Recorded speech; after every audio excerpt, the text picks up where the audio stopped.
สบายดีพี่น้องมื้อนี้สิมาปล่อยเพลงใหม่ล่าสุดเนาะเพลงคิดฮอดสาวแกงโดนบ้านแกงโดนเป็นบ้านเก่าแก่เป็นบ้านดึกดำบรรพ์เด้อพี่น้องเนาะมีประเพณีการจุดบั้งไฟบุญบั้งไฟและก็การเล่นสงกรานต์แม่นเล่นอยู่ภาคเซเนาะภาคเซบักเหียงบุญหาดทรายขาวก็ห้องว่าเนาะประเพณีบุญหาดทรายขาวเนาะมวลหลายคนหลายพี่น้องไปเต้นระวงอย่างเนาะอาบน้ำเต้นระวงเข้ามาฟังนำกันเลยเนาะจิปกคงแขวไปได้พี่น้องเด้อ สาวเก่งโดนจากมาโดนอายคิดฮอดคิดเห็นตอนเฮากอดหยอกเย้าหากันใหม่ๆยามบุญเดือนสี่ประเพณีบุญจุดบั้งไฟเห็นแล้วอายก็สุขใจ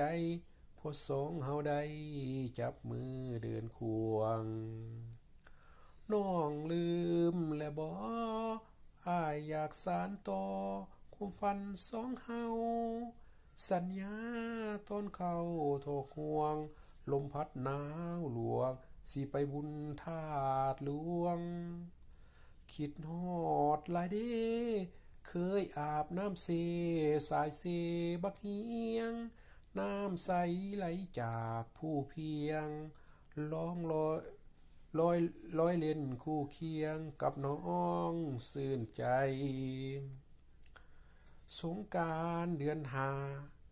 อายว่าสิเมื่อเยี่ยมยามถามข่าวสิซื้อคำเมื่อฝากพ่อเจ้าถามไทยแม่เฒ่าว่าเป็นจังใดหรือตีว่าอายคนผู้หายบ่มีรถใหญ่ขี่แต่เกือบแตะคู่ใจพ่อแม่หับได้บ่เคยลานอนเว้นคิดฮอดหลายเด้ประเพณีบุญหาดใส่ขาวหลายคู่หนุ่มสาวขี่เหือยาวล่องลอยแล่นเล่นจิบเบียร์เบาๆพากันเมาและก็ออกเต้นสุขใจเด้ยามเมื่อได้เห็นมวนซนแล่นเล่นตามสายเสบักเฮียง